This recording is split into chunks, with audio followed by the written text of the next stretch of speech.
Give me a minute, I promise I'll explain. It's just necessary that I address this first for this video to make sense.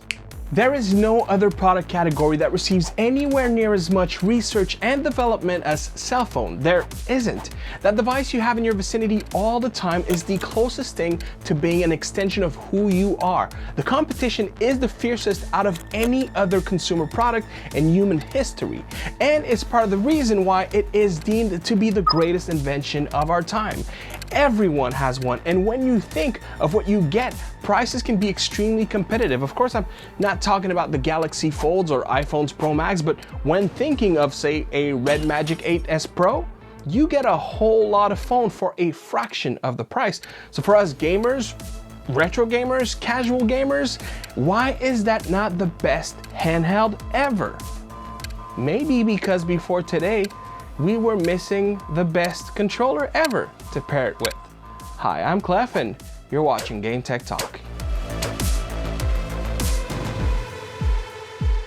Before addressing why this product unlocks some of the best on-the-go experience to date, feast your eyes on this spec sheet, sit back, relax, and take this ride with me as we go over key features and why I came this close to calling it my perfect telescopic controller. GameSir did send out this unit for review. Outside of respecting the embargo date, no other aspects were requested, and every opinions and words spoken in this review are entirely my own. First, let's address the shell. At quick glance, some parts of the color look great. For example, the SNES color layout with those shiny face buttons definitely look the part, but then the shell itself could, and I emphasize could, make you think it is rather cheaply looking. If you thought that, I assure you, you've been deceived by your eyes, as the moment you grab it, GameSir's expertise and experience jumps at you. Every corner of this controller gives you a unique sensory journey. The back is dotted to give you improved grip, while the front that sits in your palm is slightly rugged to prevent being slippery. The textured shell does a fantastic job at preventing fingerprints. The shiny face buttons feel awesome and look the part with their glossy finish. The analogs have a rigid rubber feel, very much like what you find on DualShock 4 and DualSense controllers. And if you were wondering, they are full-sized on a telescopic controller, guys. It's simple. There aren't two series of buttons that feel the same on this gamepad. The attention to detail to making it feel amazing really emphasizes they know what they're doing, but also that they've elevated to top contender status in the process and quality of their products. It's no secret they got licensed by Microsoft to promote xCloud controller solutions, and I'd reckon they used that investment to reinvest in research and development, because versus the GameSir X2 Pro, it's like we jumped a console generation and that the manufacturer brought its new take on bringing their best controller to date. Moving on, both analogs and triggers are Hall sensors, and the software offers impressive and also very comprehensive and easy to address settings. Other than that, we have the usual select start, a capture button, as well as a home button, and that little M1 at the bottom left corner serves to map turbos and change user mappable keys, L4 and R4, sitting in the back of the body. Quickly, another genius aspect to the Galileo G8 is that it has a USB-C plug that sits near the middle of the controller. With it, you can charge your phone, of course, but also you won't have a wire in the way, as it is the case with pretty much every other telescopic controller that enables power pass-through. As far as ergonomics goes, it really can't be beat for me. Of course, that's harder to describe and be objective about, but I feel it's fair to draw comparisons to a DualSense, a Series controller, and or a Nintendo Pro controller. Just being in the same sentence should make you realize that it's that good. It follows core principles that the industry leaders have established more than a decade ago. GameSir definitely understood the assignment. The closest to comparing GameSir ergonomics and comfort is the newly released PlayStation Portal, which anyone who laid hands on it will tell you one of its key features is its comfort, and GameSir gives you that level of quality, but instead enables you to leverage your phone rather than being stuck to a single use case accessory. And then I feel obliged to reiterate, we've never seen anything this good in the telescopic market. Arguably, iPega was coming up for a while and had interesting designs, but eventually they stopped innovating. Plus, there always was a lot to be desired with their products. This one, on the other hand, it very much is one I would qualify as transformative. Before moving on to software, usability, and comparisons, one of the killer features of this product And believe me, there is more killer ones to follow, is that the faceplates are easily removable. You may have noticed the caps during the unboxing. GameSir designed this clever system that lets you swap them on the fly without much effort. And the faceplates are held by none other than magnets. The best part is, they use market-wide available full-sized caps, and because the gasket circumference is spacious, it'll fit anything that the aftermarket scene offers. You could buy them on Amazon, AliExpress, and be able to swap them in mere seconds. Maybe you prefer a high-raised profile or metal caps like I have on my DualSense to have texture that never fades. Or better yet, how about purple Xbox Series style cap? You know I had to, right? These are the Extreme Rate Xbox Series style caps. I'll link them down below in case you want to grab some for yourself. Okay, let's jump into software. I'm gonna start by saying that anything I'll show you in this key point is not necessary if you are playing games that have native controller support. Also, the app enables more features on Android, such as screen mapping. Those features, unfortunately, are not supported on iOS. The app is exclusively for convenience and ease of use. First, you want to download the GameSir app from the store of your choice. You may be prompted for an update. If it is the case, just make sure your controller is secure and tightly installed on whatever device you are upgrading with. You don't want your controller to disconnect mid-process. Let me know in the comment box if you'd be interested in a future video covering the step-by-step method to map your buttons to screen mapping. And to not miss any future videos, don't forget to hit that subscribe with the notification bell. There is no better way to let me know that those deep dive videos are something you like watching, because as it turns out, I like making them, so stay for a couple more, will ya? Now, for overall usability, playing with this controller is the absolute best I've seen on mobile. Sure, mounts for DualSense or Series controller are readily available, but personally, the weight shift completely throws me off, and every time I buy one of those mounts, it ends up collecting dust as I am reminded once more that the overall experience is just not as robust. With a telescopic controller to give you a proper weight distribution, it's no different than gaming on a Nintendo Switch, and it won't fall on your face if you lay on your back to clock in a quick gaming session. Now, this controller is not the only telescopic one. There are quite a few, but along those options, much fewer are compatible with some of the hottest phones on the market right now, the Galaxy Folds. But before jumping on Android, in case you were wondering, yes, the G8 from GameSir is fully compatible with the USB-C connector from Apple. Having been a Fold owner for some time now, it's genuinely hard to go back. It's a small phone when I need it to be, or the largest there is when that is best. It's also probably the best phone there is for emulation, because that format will take you places you didn't think was possible. Well, if you own the Fold, you also know that it is the absolute worst phones for controllers in general. They are too wide and or too large for mounts. The USB-C is in the absolute worst placement for telescopic controllers, and I'm sorry to say, but tabletop is not handheld. Well, the GameSir G8 Galileo is not the first controller to be more friendly to the Fold.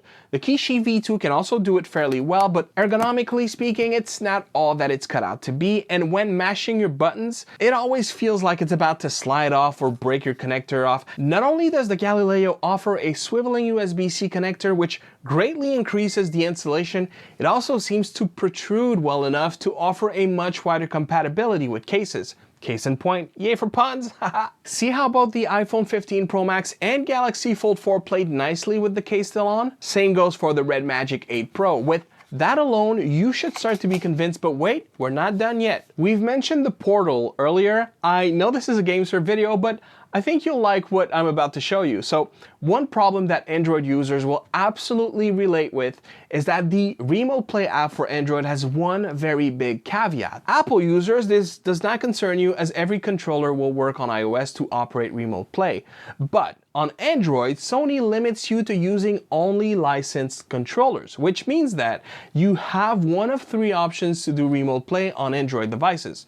Number one is by using the touchscreen, which no one in their right mind wants to do that, so moving on. Number two, by using a PlayStation licensed controller. There are only three as far as I know: the DualShock 4, the PS5 DualSense, and the Backbone PlayStation Edition. I salute Backbone for getting that license. It really was greatly missing for Android gamers. Number three is skipping Remote Play altogether and getting third-party apps such as PS Play and or Replay. I have used extensively both apps. They are great. They're not free, but in a pinch, they are indeed indeed great solutions. Well, GameSir said no more, and they went and added a PlayStation spoofed mode. Do you know what this means? I'll tell you what it means. By holding select and start for 3 seconds, you can jump from various modes. Green means Android, Xbox, essentially your universally compatible controller. Blue means G-Touch, which is the mapping feature, which is compatible with Android only. And white is the iOS PlayStation compatible mode. That's it. I need to visit my electronics recycling center. Look, I don't mean to be harsh to other telescopic controllers. They got us here and I'm grateful for them. But right now, if I was Backbone, I'd go back to the drawing board quick. As it turns out, we know that Razer did. Retro Handhelds, friend of this channel, were gracefully contacted by a viewer that offered his Razer Kishi V2 Pro Ultra found in the wild. That video has since been removed, but I was able to salvage screenshots. Honestly, not only did GameSir beat them to market, but they have a fair chance of remaining champs even when Razer catches up with features such as the PlayStation spoofing. Here's a quick list of other features this control has. Change face button values between Xbox layout and Nintendo layout, increase decrease volume using button combinations, enable disable hair trigger for trigger buttons, 3 various modes, sticks and triggers dead zone calibration, no axis snapping, makes you like and subscribe to GameTechTalk. Wait, as we roll into the last part of this review, you should know that the number of telescopic controllers I own is absurd. Trust that I have had more than enough options to draw a conclusion, and the obvious one here is that Backbone 1 and Razer Kishi V1 and V2 are now dethroned. For Backbone 1, it has been a driving force, first on iOS, and then it brought the champion controller to Android, and with it, its software suite that aims to provide rich community features and a very appealing UI to browse your games. Don't get me wrong, it still offers amazing and unique things to their brand and products, and while the controller remains one of the best mobile controllers, it is precisely where I have to draw the line. Grabbing a Backbone 1 feels great, but it remains a mobile controller in feel. You know, one that automatically as you pick up, you convince yourself that it's better than most mobile controllers you tried before, and that because it is, you're happy to compromise. What I mean by that is, we mobile gamers have waited years for controllers designed as ergonomically sound as console ones.